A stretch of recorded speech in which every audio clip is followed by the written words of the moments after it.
So I recently started building a D&D world around a very simple idea. What if death wasn't something that people feared? At first that sounded ridiculous, but then I started thinking about how the afterlife would work in this world. Or maybe your rebirth. Every morning, whenever you wake up, you're forced to do the bidding of an evil god, forced labor, indentured servitude. Nobody gets a choice. It's simply a part of existence. When you're dead, you get to rest. No labor, no obligations, no work, just peace. The problem is that not everybody gets the same amount of rest. The rich get to purchase more time to be asleep, while the poor have to wake up after just a short amount of rest and go right back to work.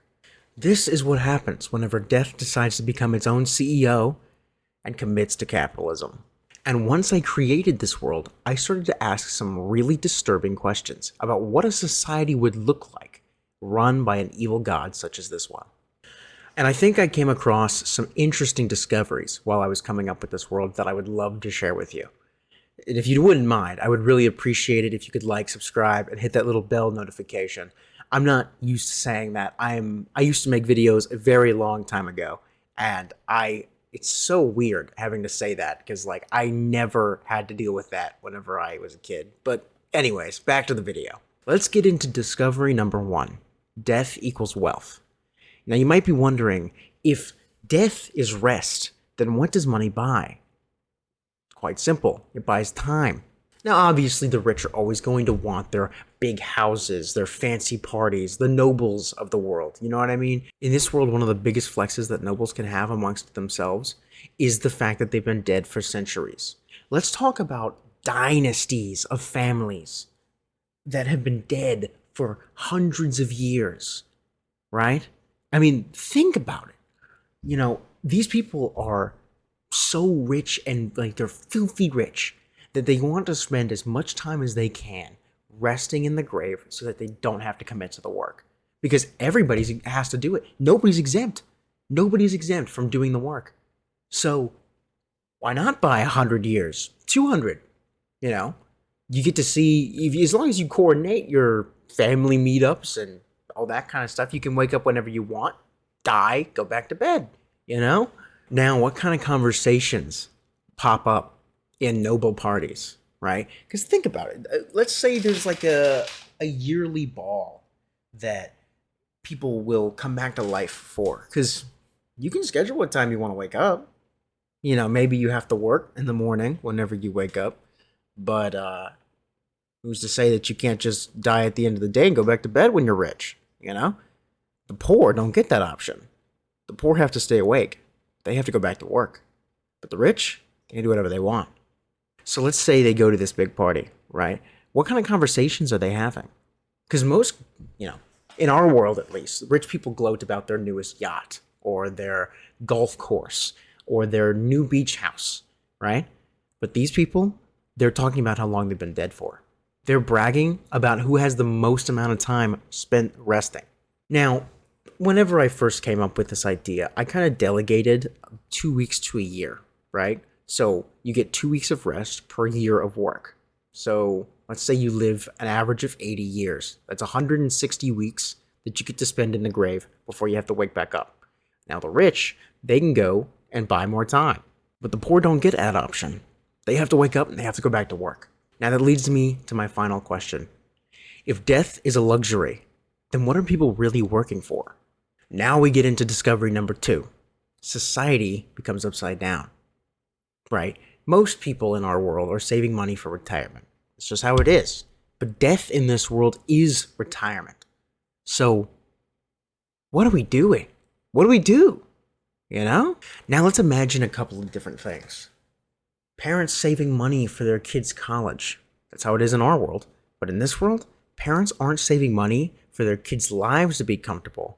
They're saving money for their deaths to be comfortable. A little bit dark, isn't it? Now the question is, if everybody wants to be dead, why doesn't society collapse? Well, how does it just keep on going? I'm actually going to answer this one for you. It's because they don't have a choice. They have to wake up. They have to go back. You don't get to die. So what do you do? This leads us to discovery number 3. The god needs workers. You might be asking yourself, why doesn't everybody just kill themselves? Well, simple. Because they'll be resurrected by the evil god that runs this world. The god controls the cycle. The god needs labor. The god decides when you come back. Now the question becomes, how do you fight a god?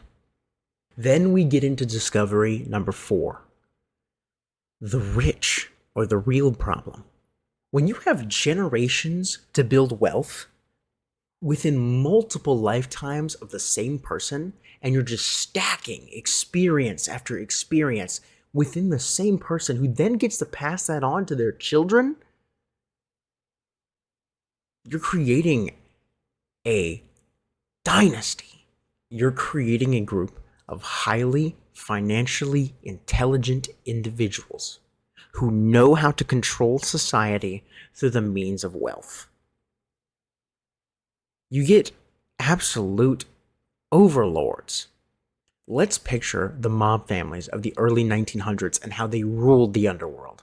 Imagine if those people could just keep coming back, their wealth ever stacking, and you just couldn't topple them. What would you do?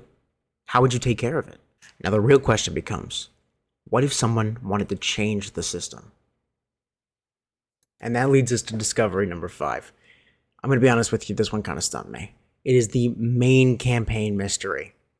I've got a couple of ideas that I want to run by you, but honestly, it's really hard for me to decide because they're all pretty good. The one that I want to go with the most is that the evil god is not a god. It is actually a necromancer. Now, I've already had session 0 with my players, and it went pretty well. But it was also kind of based around the whole necromancer thing. Because the way that I connected everything together was, in order, I keep mentioning this work that the people are doing, and that work would be mining. What are they mining for? I'm calling it ambrosia, the nectar of the gods. Now, I could go on a 30-minute lore dump, but to put it plainly, a real god died on this land, and his blood vessels were filled with ambrosia, and so, over time he gets buried by the earth, then you have to mine for the ambrosia. So now the society is collecting this resource and feeding it to the evil god so that he can become a god himself. That's kind of what I'm going with. But I've got a couple of other mysteries that I think I want the players to chase down first before we get to the big reveal. The first mystery, the biggest thing that I'm dealing with right now, is the power outages. Now, I put a lot of thought into this, Let's say that the evil god wanted to become a god faster, right? I mean, it makes sense. He's greedy, so that's just part of his personality, right? So he commands his subjects, the ones that are in the know, to start sending him more of this ambrosia. Now, ambrosia is the lifeblood of the cities. It is the power source of all the lights and all that. So the power plant is low on power. So every once in a while, there will be blackouts throughout the entire city. And I want the players to use that as a lead to follow through into the mystery of the story. Now, I wanted to run a couple of other things by you too. A couple of ideas, it's just floating around up here. I really should write it down though. The first one is, what if somebody discovered permanent death? How would that affect society? Because, there are no other religions in this world because they all serve the evil god, right? There's a very physical and tangible being here that they know is bringing them back to life. But what if someone found a way to truly die? How would that turn everything on their head, huh? Just something to think about. Now, at the very beginning of the story, the players, the way they meet up with one another is they are all awoken from their graves by somebody called the Warden, a gravekeeper type of person, right? Now, I kind of wanted to toy with the idea of maybe like a conspiracy theory just thrown into the campaign of like, what if the entire resurrection cycle was fake? What if they're clones, or they're something like that, where once you die, you're actually dead, and the thing that comes after isn't really you. What a great time for a notification. Now, in a world where you're forced into labor, you would think that the god would be pretty evil. But one thing that's kind of toiling around up here is, what if he wasn't evil? What if he was actually trying to protect them from something worse? Just something to think about. Maybe there was a bigger evil out there, and he's trying to become a god so that he can protect the citizens from said evil.